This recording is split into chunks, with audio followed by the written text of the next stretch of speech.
మనకు 11 అంటే చాలా గుర్తొస్తాయి. కానీ ఈ సినిమా తర్వాత 11 అంటే ఈ 11 మందే గుర్తొస్తారు. అదైతే నేను అసలు వాళ్ళు ఆకలేసి అరిచారో నా కోసం అరిచారో కూడా అర్థం కాని సిచ్యువేషన్లో ఉన్నాను. ఫస్ట్ టైం మైక్ మన దాకా రావడం అంటే ఆల్మోస్ట్ తిరుపతి వెంకటేశ్వర స్వామిని చూసినంత ఆనందంగా ఉంది నాకు. సీరియస్, నేను జబర్దస్త్ స్టేజ్ మీదకి రావడానికి కూడా చాలా తక్కువ టైం పట్టింది. కానీ ఈరోజు ఈ స్టేజ్ మీదకి రావడానికి నిజంగా చాలా ఎక్కువ టైం పట్టింది. ఒక టైంలో ఇలా అందరూ మాట్లాడుకుంటూ పోతే ఆగస్టు 9th వచ్చేస్తుందేమో అని చిన్న సందేహం కూడా వచ్చింది నాకు నిజంగా. అసలు బేసిక్గా ఈ ఈవెంట్కి నేను ఇంకా కొంచెం ముందే రావాలి. దారిలోనే ఈ ఈవెంట్ చూసుకుంటూ వస్తున్నా. ఈలోపు వాడెవడో సుమగారికి లవ్ యూ చెప్పాడు. మాదాపూర్ వెళ్ళాల్సిన వాడిని అటు మణికొండ వెళ్ళి తిరిగి మళ్ళీ రివర్స్ అయ్యి వచ్చాను. ఎందుకంటే రాజీవ్ కనకాల గారే ధైర్యం చేయరు సుమగారికి చెప్పడానికి. అలాంటిది అతను ధైర్యం చేశాడు. అది సీరియస్గా సాహసం అనే చెప్పాలి అది. ఓకే, ఈ సినిమా నువ్వా చాలు మళ్ళీ చెప్తావేంటి? ఓకే, ఈ సినిమాలో నేను చేయలేదు. ఈరోజు ఈ ఫంక్షన్కి రావడానికి ఒకే ఒక్క రీజన్, మా నాగబాబు గారు అమ్మాయి ప్రొడ్యూస్ చేసింది కాబట్టి ఈరోజు ఇక్కడికి రావడం జరిగింది అంతే. అంటే ఆయన తన తమ్ముడు కళ్యాణ్ గారి గురించి తప్ప తన గురించి ఏమాత్రం ఆలోచించుకోకుండా నిస్వార్థంగా పనిచేసి తన తమ్ముడు సక్సెస్లో ఆయన కూడా భాగమైన మా నాగబాబు గారు అమ్మాయి ప్రొడ్యూసర్గా చేశారు కాబట్టే ఈరోజు ఇక్కడికి రావడం జరిగింది. అంటే మెగా ఫ్యామిలీ అనగానే వాళ్ళని చూస్తే చాలు అనే ఫీల్ ఉన్న మాలాంటి చిన్న చిన్న ఆర్టిస్టులకి నాగబాబు గారు మా అమ్మలందరినీ దగ్గర కూర్చోబెట్టుకొని ఆయన చేతులతో అన్నం కలిపి తినిపించిన రోజులు ఉన్నాయి. అలాంటి మా నాగబాబు గారు అమ్మాయి ప్రొడ్యూసర్గా చేసింది కాబట్టి ఈరోజు ఇక్కడికి రావడం జరిగింది. వాళ్ళ అన్నదమ్ముల గురించి ఎవరైనా తప్పుగా మాట్లాడితే ఆయన అడ్డుగా నిలబడి నన్నేమైనా అనండి కానీ నా అన్నదమ్ముల జోలికి మాత్రం రావద్దని ఒక గోడలాగా నిలబడి ఎప్పుడు వాళ్ళని కాపాడుకుంటూ వస్తున్న మా నాగబాబు గారు అమ్మాయి ప్రొడ్యూసర్గా చేసింది కాబట్టే ఈరోజు ఇక్కడికి రావడం జరిగింది. అంటే ఎప్పుడు అన్నయ్య మంచితనం, తమ్ముడు మంచితనం ఇవే మాట్లాడుకుంటూ ఉంటాం. కానీ వాళ్ళని మాకు ఇంత దగ్గరగా చేసిన మా నాగబాబు గారి మంచితనం కూడా మీ అందరికీ తెలియాలి. అందుకే ఈరోజు ఇది చెప్తున్నాను అనమాట. ఇంకా మీ అందరికీ తెలుసు, నిహారిక గారు ఇప్పుడు కాదు, ఒక 10 years బ్యాక్ మీకు ఒక స్కిట్ చేశారు, డి వర్సెస్ జబర్దస్త్ అని. అందులో నాగబాబు గారి క్యారెక్టర్ చేశారు నిహారిక గారు. ఆ స్కిట్ నేనే రాశాను. ఫస్ట్ టైం ఒక టైమింగ్ అంటే ఎలా ఉండాలి, ఒక పంచ్ టైమింగ్ వేసేటప్పుడు ఆ మాడ్యులేషన్ ఎలా ఉండాలి, ఇవన్నీ కూడా నాకు ఒక రకంగా అలవాటైంది కూడా నిహారిక గారి టైమింగ్ చూసే. నాకు ఆ రోజు నేను స్కిట్ రాసినప్పుడు ఆ విధంగా నిహారిక గారు అప్పటి నుంచి నాకు పరిచయం అనమాట. అంటే నిహారిక గారు వాళ్ళ పెదనాన్నగారి లాగే కొత్త టాలెంట్ని ఎంకరేజ్ చేసే గుణం ఉంది. వాళ్ళ బాబాయ్ గారి లాగే అనుకున్నది సాధించే గుణం ఉంది. అలాగే వాళ్ళ నాన్నగారి లాగే ఎంత కష్టం వచ్చినా సరే నవ్వుతూ ముందుకెళ్ళే గుణం ఉంది. ఈ 3 కలిపి ఉంది కాబట్టి ఈరోజు ఇలాంటి సినిమా తీయగలిగింది. అంటే ఇంకో విషయం, వాళ్ళ బాబాయ్ గారి లాగే ట్రెండ్ ఫాలో అయ్యే టైప్ కాదు, ట్రెండ్ సెట్ చేసే టైప్.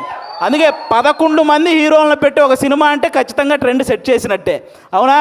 11 మంది హీరోలు అంటే ఇప్పుడు రీసెంట్గా మన 11 మంది క్రికెటర్లు మన దేశానికి వరల్డ్ కప్ తెచ్చినట్టు ఈ 11 మంది హీరోలు మా నిహారిక గారికి మంచి విజయాన్ని అందించాలని మనస్ఫూర్తిగా కోరుకుంటున్నాను. మనకు 11 అంటే చాలా గుర్తొస్తాయి. కానీ ఈ సినిమా తర్వాత 11 అంటే ఈ 11 మందే గుర్తొస్తారు. అదైతే నేను నమ్ముతున్నాను. కాబట్టి అంటే ప్రతి ఊర్లో ఒక కమిటీ ఉంటుంది. ఆ కమిటీలో కుర్రాళ్ళు ఉంటారు. బేసిక్గా సమస్యను క్రియేట్ చేసేది వాళ్ళే, సమస్యను సాల్వ్ చేసేది వాళ్ళే. అలాంటి కుర్రాళ్ళు అనమాట. అలా ప్రతి ఊర్లో ఉంటారు కాబట్టి ఈ కమిటీ కుర్రాళ్ళంతా మీరంతా ఒక్కసారి మీ ఊరోళ్ళందరికీ కూడా ఈ కమిటీ కుర్రాళ్ళు సినిమా చూపించాలని మనస్ఫూర్తిగా కోరుకుంటున్నాను. ఎందుకంటే ట్రైలర్ చూస్తే అర్థమవుతుంది. మీరందరూ ఈ సినిమా చూసినప్పుడు మేము కూడా ఇలా చేసేవాళ్ళం కదా అని గుర్తు చేసే క్యారెక్టర్లు ఉన్నాయి. మేము ఇలా ఎందుకు చేసాం అని ఆలోచింపజేసే క్యారెక్టర్లు ఉన్నాయి. ఇక నుంచి ఇలా చేద్దాం అని అనుసరించే క్యారెక్టర్లు కూడా ఉన్నాయి అనిపిస్తుంది ఈ సినిమాలో. కాబట్టి మీరందరూ కూడా ఈ కమిటీ కుర్రాళ్ళ సినిమా, మీ ఊర్లో ఉన్న కమిటీ కుర్రాళ్ళందరూ ప్రతి ఊరు వాళ్ళని తీసుకెళ్ళి ఈ సినిమా చూడాలని మనస్ఫూర్తిగా కోరుకుంటున్నాను. అలాగే ఈరోజు ఇక్కడికి ఈ సినిమాని ఆశీర్వదించడానికి వచ్చిన మన ముగ్గురు గెస్టుల హీరోలు, అంటే వాళ్ళు కథ నేను సెలెక్ట్ చేసుకోవటం కాదు, కథ నన్ను సెలెక్ట్ చేసుకోవాలి అని ఫీల్ అయ్యే ముగ్గురు గెస్టులు ఇక్కడ ఉన్నారు మనకి. వాళ్ళ ముగ్గురు వైవిధ్యమైన సినిమాలు చేస్తూ వస్తున్నారు. ఇక్కడ అడవిశేష్ గారు అయితే మామూలుగా ఎవరైనా సీట్లో కూర్చొని చూసే సినిమాలు చేస్తారు, ఈయన సీట్ ఎడ్జ్లో కూర్చొని చూసే సినిమాలు చేస్తుంటాడు. అంటే మొత్తం అన్ని ట్విస్టులు ఉంటాయి ఆయన ఏ సినిమా చేసినా.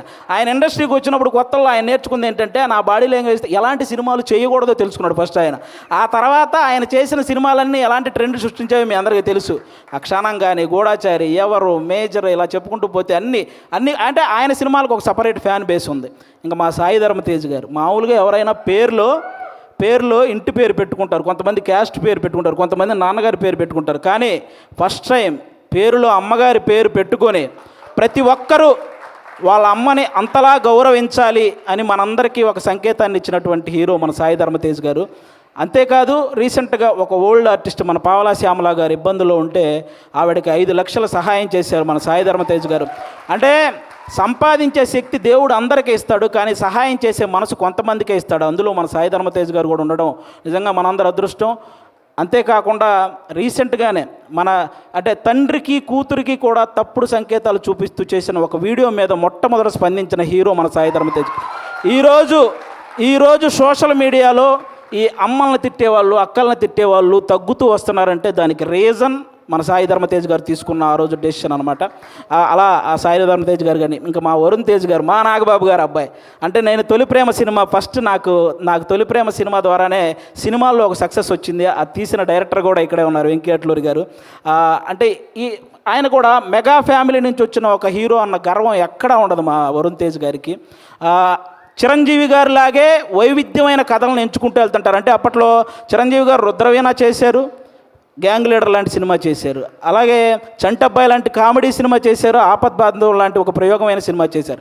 అలాగే మా వరుణ్ తేజ్ గారు కూడా తొలి ప్రేమ లాంటి లవర్ బాయ్ క్యారెక్టర్ చేశారు, ఫిదా లాంటి పక్కింటబ్బాయి లాంటి క్యారెక్టర్ చేశారు, అంతరిక్షం లాంటి ప్రయోగం చేశారు, గద్దలకొండ గణేష్ లాంటి మాసు చేశారు, F2 లాంటి ఫన్. అంటే ఒక డైరెక్టర్కి ఛాలెంజ్, నేను ఏదైనా చేయగలను, మీరు ఎలాంటి సబ్జెక్ట్తో వచ్చినా చేయగలను అనే హీరోగా మా వరుణ్ తేజ్ గారు తయారవుతున్నారు. కాబట్టి ఇలాంటి గెస్టులు ఈరోజు మన దగ్గరికి రావడం నిజంగా మీ సినిమాకి, అలాగే ముఖ్యంగా ఇక్కడ ఈరోజు ఎవరైతే కుర్రాళ్ళు ఉన్నారో మొత్తం, నేను బేసిక్గా ఇక్కడ ఎవరో కొత్త కుర్రాళ్ళు అన్నారు, కానీ వాళ్ళు స్టేజ్ మీద మాట్లాడింది, ట్రైలర్లో చేసింది చూస్తే ఈ ముందున్న వాళ్ళందరూ కొత్త కుర్రాళ్ళు అనిపించింది నాకు.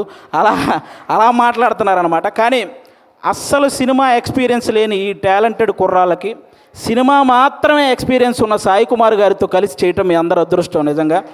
కాబట్టి మీ అందరికీ once again all the best. August 9 తర్వాత ఖచ్చితంగా ఈ సినిమాకి సక్సెస్ మీట్ ఉంటుందని నేను మనస్ఫూర్తిగా కోరుకుంటున్నాను. వన్స్ అగైన్ నిహారిక గారికి కూడా ఆల్ ద బెస్ట్ అండి. థ్యాంక్ యూ ఆది గారు. నెక్స్ట్ మీటింగ్కి మైక్ పట్టుకెళ్తున్నారా? అండ్ కొంతమంది మాట్లాడితే ఆపితే బాగుంటుంది అనిపిస్తుంది, కానీ ఈయన మాట్లాడితే మాత్రం చెవులు నిక్కబుడుచుకొని మరీ వింటూ ఉంటాము. సో ఆది గారు, thank you so much. Time 10:30 అవుతున్నా సరే you just lifted our spirits. Thank you very much. నేను ఇందాకటి నుంచి టైం 9:30 అయ్యింది. Modern businesses pose several challenges, and it is imperative that I'm ready to face them. The course curriculum, infrastructure, and faculty at Sun is the perfect grooming ground for me. Sun International, Hyderabad, Visakhapatnam.